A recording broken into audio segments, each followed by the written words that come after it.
আল্লাহর নামে শুরু করছি। সম্মানিত ফেসবুক বন্ধুরা, সৌর টকশো পর্ব 8 পক্ষ থেকে করোনাকালীন দুঃসময়ের মধ্যেও আন্তরিক শুভেচ্ছা অভিনন্দন। যারা দেখছেন, আমাদের টকশোটি লাইভ চলছে, তাই বিনয়ের সাথে আহ্বান জানাচ্ছি লাইক, কমেন্টস এবং শেয়ার করবেন, আমাদেরকে উৎসাহিত করবেন। আমাদের আজকের আলোচনার বিষয় যথারীতি করোনায় করণীয়।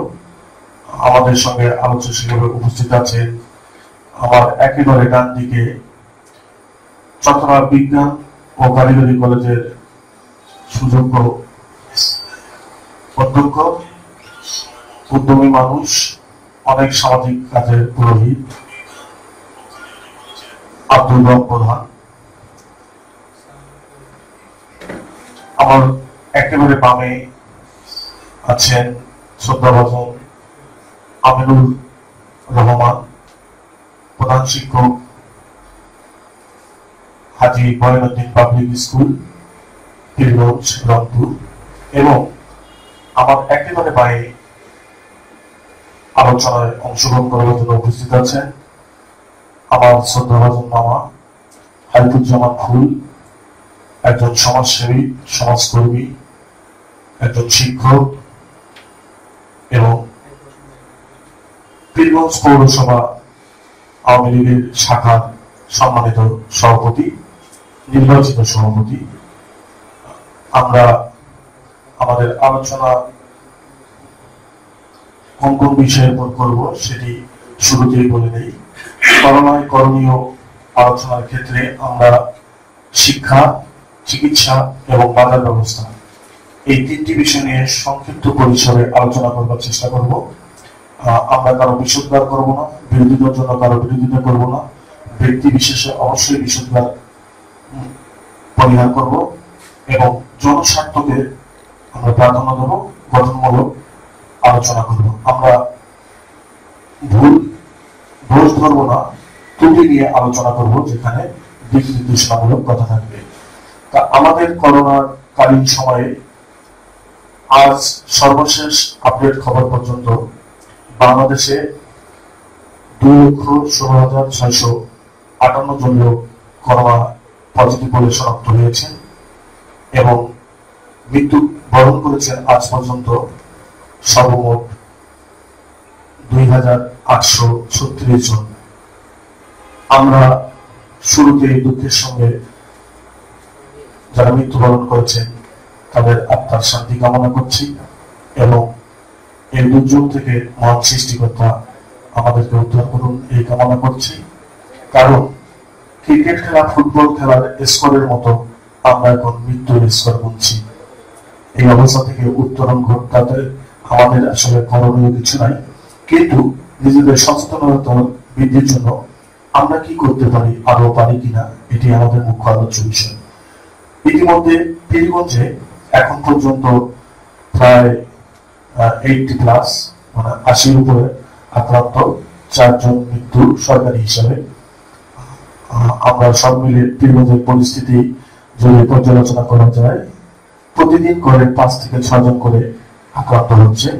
সেই জায়গায় আমাদের অবস্থা আসলে খুবই নাজুক। আমাদের শিক্ষার্থীরা দীর্ঘদিন ধরে গৃহবন্দী অবস্থায় আছেন, তাদের শিক্ষা প্রতিষ্ঠানগুলো বন্ধ। আমরা এই গৃহবন্দী শিক্ষার্থীদের জন্য আসলে আমাদের করণীয় কি, তাদের পাঠদান থেকে তারা বঞ্চিত, পাঠদান চলছে না। আমরা সব মিলে আলোচনা করব আমাদের স্বাস্থ্য ব্যবস্থা নিয়ে এবং আমাদের বাজার ব্যবস্থা নিয়ে, যেগুলো আমাদের জীবনের সাথে অঙ্গাঙ্গিভাবে জড়িত। পীরগঞ্জে করোনা বিস্তার এবং এর করণীয়, এ নিয়ে আমরা বিশদ আলোচনা বিগত সময়ে করেছি। তবে আমি আমার একটি গল্প মনে আছে। একদিন আমাদের আলোচক রব ভাই ফোনে কথা হচ্ছিল, সেদিনের রাতেই প্রায় 3 ট্রাক আমাদের ভাই বোনরা যারা বাইরে থাকেন তারা তার বাড়ির পাশেই আসে। অর্থাৎ পীরগঞ্জে দেখা যায় আমরা দীর্ঘদিন থেকে করোনা ঝুঁকি মুক্ত ছিলাম, ভুল করে আমাদের ঝুঁকিটা বেড়ে যায় 25শে মার্চে, যখন আমাদের সাধারণ ছুটি ঘোষণা করা হয়, তারপর থেকেই বহিরাগত লোকগুলো আছে। আমি সেখান থেকেই রব ভাইকে দিয়ে শুরু করবো। রব ভাই, পীরগঞ্জ এবং উপজেলা পর্যায়গুলো আমাদের জানা মতে 19 মার্চ পর্যন্ত যখন গোটা বাংলাদেশে মাত্র 17 জন আক্রান্ত এবং মাত্র 1 জন মৃত্যু, তখন আমরা যদি একটা জরিপ করে দেখি, আপনি সামাজিক মানুষের কাজ করেছেন, যে দেখা গেছে যে পীরগঞ্জ আসলে বা উপজেলা পর্যায়গুলো সেইভাবে করোনা ঝুঁকিতে ছিল না। কিন্তু হুট করে আমরা লক্ষ্য করলাম, আপনার অভিজ্ঞতা থেকে বা আমাদের মাঠ পর্যায়ের কাছ থেকে লক্ষ্য করলাম যে ব্যাপকভাবে করোনা ঝুঁকিতে আমরা পড়ে গেলাম। আপনি আপনার দৃষ্টি থেকে পীরগঞ্জের এই করোনার বিস্তারের বা উপজেলা পর্যায়ে করোনা বিস্তারের প্রেক্ষিতে পীরগঞ্জের প্রেক্ষাপটটা একটু সংক্ষিপ্ত আলোচনা করবেন। আসসালামু আলাইকুম, ধন্যবাদ। আজকে এই সামাজিক উদ্যোগ টকশোর অনুষ্ঠানে আমাকে উপস্থিত থাকার সুযোগ করে দেওয়ার জন্য সেবু ভাইকে। করোনায় করণীয়, আসলে আমাদের পীরগঞ্জের কথা যেটা বলছি আমরা, আমার কাছে মনে হয় না স্বাভাবিক। অন্যান্য জায়গায় বাংলাদেশের প্রত্যেকটা জায়গায় যেরকম করোনার ঝুঁকি ছিল, আছে, যেভাবে করোনার রোগী আছে বিভিন্ন জায়গায়, সেদিক থেকে পীরগঞ্জে যে খুব বেশি তা আমি মনে করি না। তো আপনি প্রসঙ্গক্রমে যে কথাটা বললেন যে বাইরের মানুষ এখানে আসতেছে, আমি আমার এলাকার কথাই বলছি। আমাদের এলাকায় যে সময় বাইরের মানুষ আসা নিষেধ ছিল, সে সময় নারায়ণগঞ্জ, ঢাকা, বিভিন্ন জায়গা থেকে রাতের অন্ধকারে ট্রাকে ট্রাকে মানুষ আসছে। আসলে এটা আসলে এটাই স্বাভাবিক। এটা বন্ধ করার কোন সুযোগ নেই। আমার মনে হয় করোনায় করণীয় যদি বলি আমি, আমাদেরকে ইমিউনিটি বাড়াতে হবে। এটা আমি বরাবরই বলি। ইমিউনিটি মানে আমাদের পরিশ্রম করতে হবে। সকালবেলা রোদ্রে আমাদের পরিশ্রমটা করতে হবে, রোদ্রে থাকতে হবে। আমাদের কায়িক পরিশ্রম করে আমাদের বিভিন্ন ধরনের খাদ্য, বিশেষ করে লেবু জাতীয় খাবার, জিঙ্ক জাতীয় খাবার, এই খাবারগুলো খাইতে হবে আমাদেরকে। খেয়ে আমি আমার শরীরে প্রতিরোধ ক্ষমতাটা বাড়াবো। আমার করোনা ধরবে, আমি কখন ধরবে জানবো না, হয়তো ছোটখাটো কোনো উপসর্গ দেখা যাবে যেহেতু টেস্ট করা হচ্ছে কম, আমার করোনা হয়ে আমার ভালো হয়ে গেছে, এটাই পাবো। এর মধ্যে দুর্ভাগ্যবশত কেউ কেউ মারা যাচ্ছে। একটা সবচেয়ে বড় কথা যেটা, করোনায় এ পর্যন্ত পীরগঞ্জে 80-র উপরে আক্রান্ত পীরগঞ্জে। কিন্তু এখানে আপনি একটা কথা বললেন যে পীরগঞ্জে প্রতিদিন 4 জন করে আক্রান্ত। তো আমরা যতদিন হলো লকডাউন, প্রতিদিন 4 জন যদি হয় তাহলে অনেকগুলো হবার কথা। না না না ভাই, একটু আপনার লাইন আপ করি। এটা হুট করেই সম্প্রতি, দীর্ঘদিন তো পীরগঞ্জে কোনো করোনা ছিল না। প্রথম 24 এপ্রিল পীরগঞ্জে করোনা শনাক্ত হয় একজন, তারপরে দীর্ঘদিন আক্রান্ত। আমার কথাটা একটু মানে আপনাকে বুঝতে হবে। হ্যাঁ, আমি বিরোধিতা করিনি। আমি যেটা বলছি যে পীরগঞ্জের ঘরে এখন যদি আমরা একটা জরিপ করি, তাহলে ঘরে দেখা যায় 4 থেকে 5 জন রেগুলার আক্রান্ত হচ্ছে। আসলে দুঃখজনক। পীরগঞ্জের প্রথম আক্রান্ত হয় এটা 24 এপ্রিল। তবে আসলে আমি মাঝে মধ্যে ফেসবুকে কিছু কিছু জিনিস দিতাম, যেটা হচ্ছে হাটে বাজারে যখন যাই, মানুষের মধ্যে কোনো সচেতনতাই নাই, একেবারে জিরো। আজকে যেমন আমি হাটে ঢুকলাম, চট্টগ্রাম, কিন্তু আজকে শুক্রবার, হাটে ঢুকে পানহাটিতে কিছু বয়স্ক মানুষ দেখলাম, যাদের বয়স প্রায় 100-100-র কাছাকাছি হবে, ঢুকে আছে, নুয়ে আছে। এর মধ্যে আমি ফেসবুকে একটা ছোট্ট সাক্ষাৎকার দিয়েছিলাম, একজন লোক সাঁওতালকে বলছিলাম যে আসলে করোনা বোঝে কিনা। তো বলতেছে যে আসলে আমি করোনা আগে খাচ্ছিলাম, এখন আর খাই না, এটা ছেড়ে দিচ্ছি। তার মানে সে করোনা বলতে বুঝতেছিল যে মদ খাওয়া, এটা খাই না বাবু, এটা ব্যবহার করি না, এটা খায় ছেলেপেলেরা। তো আসলে করোনা বোঝেই না এরকম মানুষই বেশি, বয়স্ক মানুষগুলো বিশেষ করে এগুলো তো মানাই না। তারপরে কিছু কিছু ধার্মিক মানুষ হচ্ছে যারা মনে করে যে এটা শুধু যারা অপরাধী তাদেরকে ধরবে। এটা খুবই দুঃখজনক, কারণ এখান থেকে তো অপরাধী ও অপরাধী নয়। 5তলা থেকে যদি কেউ লাফ মারে, আমি একজন ভাইকে বলবো, কেউ আগুনের মধ্যে যদি লাফ মারে আর যদি মনে করে যে না আমি একজন ইমানদার মানুষ, ইমানদার বাঁচবেন। আর হলো যখন ঝড় আসবে, ঝড় কিন্তু কোনো ভালো মানুষ খারাপ মানুষ দেখে আসে না। এইগুলো খুব দুঃখজনক ব্যাপার। এটা আমাদের সমাজে শুধু চট্টগ্রাম, পীরগঞ্জ বা এলাকা না, সব জায়গায় একই অবস্থা। এটা হতাশাজনক, মানুষের মধ্যে কোনো সচেতনতা নাই। তবে আমাদের ভাগ্য এটা ভালো যে ব্যাপকভাবে পৃথিবীর বিভিন্ন দেশে যেভাবে মানুষ মারা যাচ্ছে সেভাবে মারা যায় নাই। আবুল কালাম আজাদ সাবেক এমপি একটা স্ট্যাটাস দিয়েছিল, সেখানে লিখেছিল যে দেশি মুরগিগুলা এই যে ব্যারাম হয়, কিন্তু এটা হচ্ছে তারা ঝিনায় ঝিনায় অনেকগুলা বেঁচে যায়। আর ফার্মের মুরগি যেগুলা, এদের মধ্যে ভাইরাস দেখা দিলে এক পাশ থেকে সব মারা যায়। তা আমার মনে হয় আসলে এরকম অবস্থা। আমরা করোনায় আক্রান্ত হচ্ছি, ভালো হচ্ছে, এটা আমাদের ভাগ্য। আল্লাহ আমাদের ইমিউনিটিটা ও প্রতিরোধ ক্ষমতাটা আরো বাড়ায় দিক। আমরা করোনার সাথেই বসবাস করে সবকিছু স্বাভাবিকভাবে চালাইতে থাকবো। আল্লাহ আমাদেরকে করুক, সহায় হোক আল্লাহ, এটাই। এছাড়া সচেতন হইলে, আমরা যে সচেতন, এটা আমার মনে হয়নি, কোথাও মনে হয়নি, কোনো পর্যায়েই না। ঠিক এই জায়গা থেকে আমরা আলোচনা যদি আসি, কিছু কিছু মানুষ সচেতন।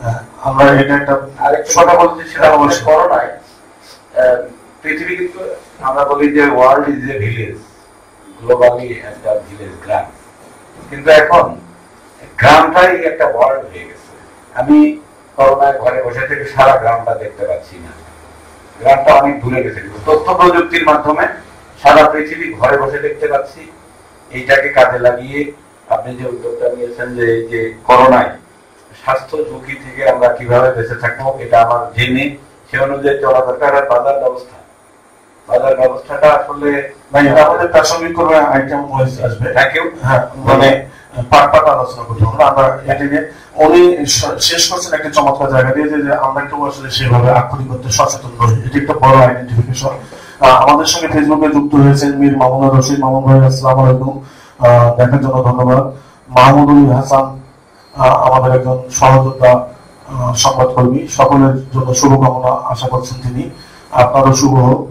মোহাম্মদ আব্দুল কাসেম আকন্দ, আজ সুন্দর প্রোগ্রাম হচ্ছে, ধন্যবাদ কাসেম ভাই। বিপি হারুন ভাই আমাদের নিয়মিত একজন শুভাকাঙ্ক্ষী এবং দেখে থাকেন আমাদের আয়োজনটি। আলোচনা প্রাণবন্ত এবং কার্যকরীমূলক হবে আশা করছি। আলোচনা প্রাণবন্ত হবে, কার্যকরী করার মতো ক্ষমতা তো আসলে আমাদের নাই। আমরা চেষ্টা করবো যথাযথ কর্তৃপক্ষদের কাছে আমাদের দাবি দেওয়া, আপনাদের কথাগুলো পৌঁছে দেওয়ার জন্য। আমি আসবো একদম বামে আমার হাইফুজ্জামান ফুল, যে এই যে সচেতনতা আসলে তত্ত্বগত, আমাদের কোনো জায়গাতেই আমরা বলি কিন্তু মানি না, শুনি কিন্তু শুনি না, করি না। এই জায়গা থেকে আসলে সচেতনতার যে অভাব, সেখানে আসলে অতীত না, এখন আসলে এই সচেতনতা বৃদ্ধির জন্য কি আমাদের করা যায়?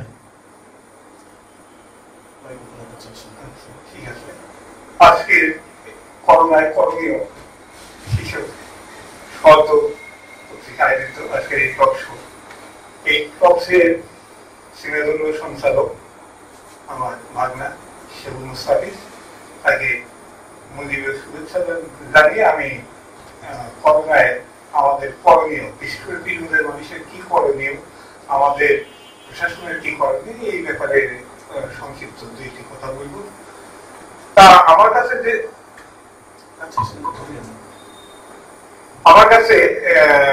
দুঃখনীয় একটা জিনিস যে করোনায় করণীয়, আমাদের বাংলাদেশ একটা নিঃসন্দেহে দরিদ্র দেশ। এই দেশের মানুষরা যেভাবে সচেতন হওয়ার কথা ছিল ঠিক সেভাবে সচেতন নয়, যার জন্য আমাদের এই করোনাটা একটা ভয়াবহ রূপ আকারে আমাদের কাছে ধেয়ে আসছে। আমরা সেই দিক থেকে যারা সমাজ সচেতন মানুষ, যে মানুষকে একটু বুঝিয়ে সুঝিয়ে কি করোনা সম্বন্ধে, করোনা যে একটা শ্বাসের রোগ, এবং আজকাল আমরা শুনতে পাচ্ছি যে এটা বায়ুবাহিত আর কি, বায়ুর মাধ্যমে আসছে, এটা নিঃসন্দেহে একটা ভয়াবহ শ্বাসে, এটা আমরা বুঝতে পারছি। এবং এইটা ধরলে যে মৃত্যুবরণ হবে এটাও না, আমরা পেপার পত্রিকা বা আমাদের বিভিন্ন ডাটাবেজ আমরা যেটা জানতে পারছি সেটা হলো আমরা 80% লোক ভালো হয়ে যাবো, 20% লোক নিয়ে আমাদের হলো মূল সমস্যাটা। এই 20% মধ্যে 10% চিকিৎসা নিয়ে আস্তে আস্তে ভালো হয়ে যাবো, আবার 10% নিয়ে একটু বেশি মানে সমস্যা, যারা বিভিন্ন অসুখে বিসুখে ভুগছেন, এরাই মূলত এই করোনার মূল টার্গেট। তারা যদি এই যারা মূল টার্গেটে আছে তাদেরকে নিয়েই চিন্তাটা হওয়া উচিত ছিল আমাদের রাষ্ট্রে, যেহেতু আমরা যে আগে একটা বলে ফেললাম আর কি, আমাদের রাষ্ট্রের কিছু সীমাবদ্ধতা আছে, সেই সীমাবদ্ধতা থেকে আমাদের প্রান্তীয় আমাদের প্রধানমন্ত্রী মানে এতভাবে চেষ্টা করে যাচ্ছে যেটা কল্পনার বাইরে। পৃথিবীর বিভিন্ন দেশ দেখলেন, America, Russia, London, Canada, Japan, German, সৌদি আরব, বিভিন্ন রাষ্ট্র দেখলাম, রাষ্ট্র প্রধান দেখলাম, তাদের যে কর্মকাণ্ড, তারা যে কর্মকাণ্ড গুলো পরিচালনা করছেন, আর আমার নেত্রী আমার প্রধানমন্ত্রী যেভাবে কর্মকাণ্ডগুলো পরিচালনা করে যাচ্ছেন আর কি, একের পরে যে প্রোগ্রাম গুলো নিয়ে যাচ্ছেন, তাতে ওই যে ভয়াবহ রূপটা আমরা দেখতে পাচ্ছিলাম বা দেখতে যাচ্ছিলাম, ইনশাআল্লাহ করোনাকালীন সময়ে এই যে 10% মানুষকে নিয়ে আমাদের দুশ্চিন্তা ছিল, আমরা সেই দুশ্চিন্তা থেকে অনেকটা বের হতে পেরেছি ওনার সঠিক সময় সঠিক পদক্ষেপের কারণে। যখন ইউরোপ বা আমেরিকার বিভিন্ন দেশে মানে মৃত্যু আমরা দেখতে পাচ্ছি না, ঠিক ওই মুহূর্তেও আমাদের দেশে কিন্তু ওইভাবে করোনা এসে হাজির হয়নি। যখন ফেরত লোকজনরা আমাদের দেশে এসে হাজির হয়ে গেল, তারপর থেকে আমাদের করোনার প্রভাবটা শুরু হয়ে গেল। আমাদের প্রধানমন্ত্রী বিশেষভাবে চেষ্টা করেছিলেন ওখান থেকেই জিনিসটাকে একটু শক্ত হাতে মানে প্রতিরোধ করা, কিন্তু আমার দেশের আবেগময়ী আবেগবান মানুষ, হ্যাঁ, তাদের আবেগ থেকে ওনারা দেশের বিভিন্ন পৃথিবীর বিভিন্ন কর্নার থেকে টাকা কামাই করেন। ওনাদের দেশ সম্বন্ধে একটু বেশি অধিকার আমার কাছে মনে হয়। আমি সাইডে, হ্যাঁ, যারা আমার এই গরিব দেশের গরিব মানুষ, গরিব ভাইয়ের জন্য টাকা কামাই করে নিয়ে আসেন আমাদের জন্য, তাদেরকে একটু আমরা সুবিধা দিতে চাই, তাদেরকে একটু মানতে চাই, কিন্তু মানাটা মানে এইভাবে মানাটা আমাদের জন্য একটু বোধহয় ভুল হয়ে গেছে। কিন্তু পরবর্তীতে আমার প্রাইম মিনিস্টার, আমার সুযোগ্য প্রাইম মিনিস্টার এটা বুঝতে পেরে তিনি কঠোর হাতে ওটাকে দমন করার চেষ্টা করেছেন এবং উনি আজ পর্যন্ত একের পর এক এই কাজ চালিয়ে যাচ্ছেন, যার জন্য পৃথিবীর ওই উন্নত দেশগুলোতে, যেগুলোতে এত উন্নত দেশ, সেই সব জায়গায় যে ভয়াবহতা, সেই ভয়াবহতার থেকে অনেক নিম্ন গতির ভয়াবহতার ভিতর দিয়ে আমার দেশ এগিয়ে যাচ্ছে। এগুলো আমরা এগিয়ে যাচ্ছে। আমরা যেটা আশা মানে ভাবছিলাম যে আমেরিকা, রাশিয়া, লন্ডন, কানাডার মতো দেশে একদিনে 2.5 লক্ষ হচ্ছে, সে জায়গায় এই যে করোনার 4 মাস থেকে অদ্যবধি আমার দেশে মাত্র 2.5 লক্ষের অধিক, আর মৃত্যু সংখ্যা 2,500-এর কিছু বেশি। আমি মনে করবো এটাকে আমি ইয়ার ভিতরে মনে করি একটা মানে সহনীয় পর্যায়ে আমার প্রাইম মিনিস্টার যেভাবে এই মানে নিজে সময় দিয়ে তার কর্মচারী, তার নেতৃবৃন্দকে, তার মন্ত্রী পরিষদকে, আমরা রুট লেভেলের নেতা আছি, আমাদেরকে ব্যবহার করে উনি যেভাবে কাজ করছেন, আমি আশা রাখি অল্প সময়ের মধ্যেই আমরা করোনাটাকে কিছুটা হলেও জয় করতে পারবো। তা আমি করোনায় করণীয় শীর্ষকে আলাপ আলোচনা, আমি এই আলাপ আলোচনায় আমি একটা জিনিস বলতে চাচ্ছি, আমার রুট লেভেল আমি কিরকম ছাড়ার জন্য বলতে চাই আর কি। আমরা হলো আবেগময়ী দেশ, আমার লোকের আবেগ সব থেকে বেশি, আমরা আবেগে ভাসি। এই যে আজকেও আমি একটা মিটিং করে আসলাম, লোকের কাছে এসে যদি কথা না বলতে পারে তাহলে মনে করে কথা বলে শান্তি পায় না, এত যদি সরে আছি তত আগে এগিয়ে আসে, সরে আসলে এগিয়ে আসে। সে বলতে যে একটু দূর থেকে কথা বলতে পারে, দূর থেকে কথা বলে হয় না, শুনতেছি না, তখন থমকে দাঁড়াইলো আর বললেন যে করোনা আছে, আমার ভিতরে যদি অসুখটা থেকে থাকে তাহলে তোমার ভেতর যাবা না, তোরা যাচ্ছি মনে চাচ্ছেন কে? তখন বললো হ্যাঁ হ্যাঁ, তাই তো ভাই মনেই থাকে না কেন, মনেই থাকে না কেন, এই যে আবেগ বই আমরা মানে আমাদের মধ্যে, বাঙালি জাতির মধ্যে আমাদের এত মানে সম্প্রীতি, এত ভালোবাসা, মরবো বুঝতেছি মরবো, তাও ওই যে খোকন ভাইয়ের জন্য, ভাইয়ের জন্য, এর অপ্রধানের জন্য আমার জীবন দিতে একটুও দ্বিধা লাগে না মনে হচ্ছে। আমরা একটু এইখানে আমাদের সবাই স্বার্থপর হওয়া উচিত, সবাইকে বেঁচে থাকতে হবে, সবাই সবার পরিবারের জন্য। আমি মনে গেলাম, কিন্তু আমি পরিবারের একজন কর্মক্ষম লোক, আমার বাড়িতে আমি আরো 4-5 জন, 7 জন, 8 জন বা 10 জন আমি পরিবারের সদস্য রেখে গেছি। আমি কর্মক্ষম লোকটা যদি মারা যায় তাহলে 10 জন লোক পথে উঠবে, এইটা আমার সবাইকে ভাবা উচিত। প্রত্যেকটা মানুষের এই ভাবনার থেকে আমাদের করণীয় আছে কিছু, সেটা হলো সচেতনতামূলক কিছু পদক্ষেপ নেওয়া। আমি সচেতনতামূলক পদক্ষেপের মধ্যে বলতে চাচ্ছি, এটা তো জনগণ নেবে না, জনগণ হলো ইয়ে করবে, ওটাকে সচেতন হবে, আর আমরা যারা নেতৃত্ব স্থানীয় আছি, বিশেষ করে উপজেলা প্রশাসন আছে, আমরা যারা নেতৃত্ব দিচ্ছি, তারা কিছু কিছু কমিটি করব, রাষ্ট্র তার প্রচার যন্ত্রগুলান আছে, এই প্রচার যন্ত্রগুলানের মাধ্যমে প্রচার করবে।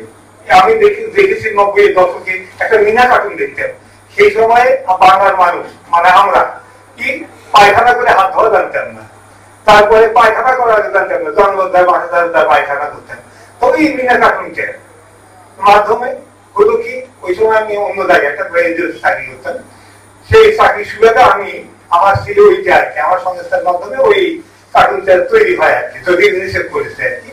তো এইটা আমরা এটা ব্যাপকভাবে প্রচার করলাম, প্রচার করতে করতে দেখা গেল যে গ্রামগঞ্জের মানুষ মানে বা বিশেষ করে অশিক্ষিত মূর্খ মানুষ, বাচ্চা কাচ্চারা ওই মিনা কার্টুনটা দেখতে পরে হুগলি খেয়ে টিভির সামনে করে দিত।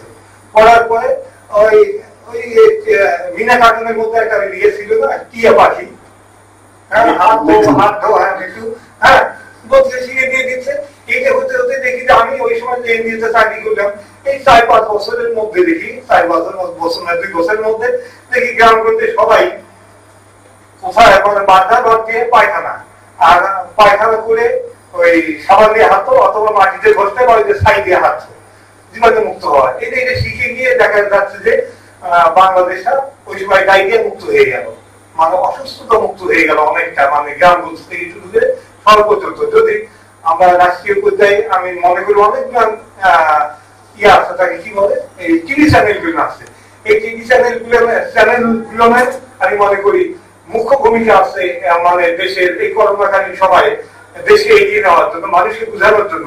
এখানে এনারা শর্ট ফিল্ম কিছু করতে পারবে মিনা কার্টুনের মতো করে, যদি প্রত্যেকটা সরকার টিভি চ্যানেলের মালিকরা সরকার টিভির মাধ্যমে যদি প্রত্যেকটা ইয়ে মানে অনুষ্ঠানের শেষে এই একটা প্রচার করে, তাহলে আমার দৃঢ় বিশ্বাস মানুষ জানবে, বুঝবে এবং ওইটাকে গ্রহণ করে নিজেরা অনেকটা সচেতন হবে। আর আমরা যারা রুট লেভেলে আছি, থানা পর্যায়ে আমার ইয়া ছিল যে ওই যারা প্রশাসনিক লোকজন আছে, তাদের যে দায়িত্বগুলো ছিল, আমার দৃঢ় বিশ্বাস ওনারা পালন করছে, হয়তো আমরা জানি না, আমি জানি না।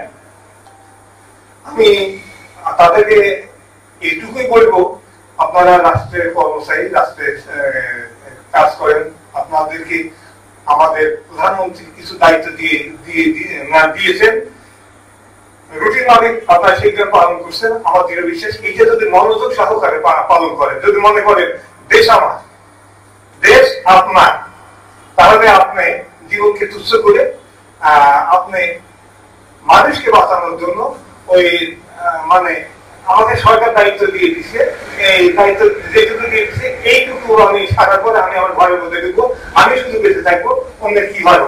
এইটা করলে পরে আমাদের করোনার তেমন একটা যে সুফল আমরা ওইটা পাবো না, এটা দেখতে পাওয়া যাবে না। সেই ক্ষেত্রে আমি যেনারা এই দায়িত্বে আছেন তাদেরকে একটা অনুরোধ করবো, ওনারা আরো একটু কমিটিটাকে প্রসারিত করে যারা যারা এই মানে ইনক্লুড হতে চায়, যারা কাজ করতে চায়, যারা উদ্যোগ নিয়েছে তাদেরকে নিয়ে কাজ করবে এবং প্রসার মাধ্যমটাকে মানে ওটা রেগুলারাইজ রাখতে হবে, কোনো বাদ দেওয়া যাবে না। কারণ শুনতে শুনতে গড়ে বলতে একটা নীতি আছে, মিথ্যা কথা হলে তুমি বলতে থাকো, তাহলে দেখবে ওটা একদিন সত্যি পরিণত হবে, মানুষ শুনতে শুনতে বা সত্যি পরিণত হবে। অতএব আমি সেটা বলবো না, আমি বলতে চাই যে করোনায় প্রধানমন্ত্রী যে কর্মকাণ্ড আমাদের মানে এই উপজেলা লেভেলের কর্মকর্তাদেরকে দিয়েছেন, সেইটাকে যদি মানে মনোযোগ সহকারে নিয়ে মনের ভিতরে গেঁথে নিয়ে ওনারা যদি নিজেরাই এগিয়ে যান, তাহলে আমার দৃঢ় বিশ্বাস আমাদের করোনার যে আসল উদ্দেশ্যটা হলো মানুষকে সচেতন করা, তাহলে এটা আমি মনে করি যে ওনারা যদি এই ব্যবস্থাটা গ্রহণ করে থাকেন চালাই যাইতে পারেন, তাহলে মানুষ শুনতে শুনতে একদিন করোনা সম্বন্ধে সচেতন হয়ে যাবে। তখন নিজে নিজেই ওরা আমাকে কি করতে হবে, মানুষের কতদূর সরে দাঁড়াইতে হবে, মানুষের কাছে কেন যাওয়া যাবে না, এইটা যখন বুঝতে পারবে তখন ওরা নিজে যাবে না, তখন দেখা যাবে যে মানুষের মানে করোনা থেকে মানে করোনা গুলা মানুষের হচ্ছে না, আর মানুষ অনেক সচেতন হবে, ভালো হয়ে যাবে, সচেতন হবে। তো আমাদের এক ফেসবুক বন্ধু মোহাম্মদ আবুল কাশেম আকন্দ আপনার কাছে একটি মানে প্রশ্ন করেছেন, উনি এটা প্রাসঙ্গিক প্রশ্ন। মামা এই করোনা হচ্ছে এমন একটি দুর্যোগ, এটি বন্যা ঘূর্ণিঝড় এর মতো না যে 2 দিন হলো বন্যা হয়ে গেছে, 5 দিন 7 দিন বা ঘূর্ণিঝড় হয়ে গেছে, সেখানে কেউ যাইতে পারবে, সহায়তা করতে পারবে। এটা আসলে ওই যে প্রথম থেকে সারা বিশ্ব এবং WHO থেকে শুরু করে সবাই যখন বলতেছিল safe stay home stay safe, আসলে এখন কিন্তু প্রেক্ষাপটটা একটু অন্যরকম। স্টে হোম হওয়ার আর কোনো সুযোগ নেই। জীবনের তাগিদে দেয়ালে পিঠ ঠিক গেছে, আমাদেরকে বের হতে হবে, কিন্তু স্টে সেফ থাকতে হবে, নিরাপদ থাকতে হবে। কিভাবে? সেক্ষেত্রে মোহাম্মদ আবুল কাসেম আকন্দ উনি আপনার কাছে প্রশ্ন করেছে আপনার প্রাসঙ্গিক কথা থেকে, যে আপনি বলছেন যে আমরা সাধারণ মানুষ করবে না, আমরা নেতৃত্ব স্থানীয় যারা আছে তাদের ক্ষেত্রে আপনি তো ক্ষমতাসীন দলের পৌর আওয়ামী লীগের একজন সভাপতি, তো পৌরবাসীর জন্য করোনা ভাইরাসকে প্রতিরোধ বা সমন্বয় করে চলার ক্ষেত্রে পৌর আওয়ামী লীগ কি উদ্যোগ গ্রহণ করেছে বা কি উদ্যোগ গ্রহণ নিতে পারে? সুন্দর প্রশ্নের জন্য আমি প্রশ্নকারীকে ভীষণভাবে ধন্যবাদ জানাচ্ছি। আমি পৌর আওয়ামী লীগের পক্ষ থেকে আসলে কথাটা ভীষণ প্রাসঙ্গিক, যেহেতু আমি একটা পৌরসভার মতো জায়গায়, আমি পৌর আওয়ামী লীগের সভাপতি, এখানে আমার অনেকজন ভূমিকা আছে এবং ইনশাআল্লাহ আমি আমার তরফ থেকে এবং পীরগঞ্জ থানা আওয়ামী লীগের সম্মিলিত বাহিনীকে, মানে পৌর মেয়র এবং থানা আওয়ামী লীগের সভাপতিকে নিয়ে আমি প্রতি মুহূর্তে করোনায় করণীয় ব্যাপারে আমি পৌর আওয়ামী লীগ অফিসে বসেই করণীয় বিধান আলাপ আলোচনা করি। এই তথ্যটা আসার মানে আসতে দেরি হওয়ার, 1/2 ঘন্টা দেরি হওয়ার কারণেও এই ধরনের একটা ভাইস চেয়ারম্যানকে নিয়ে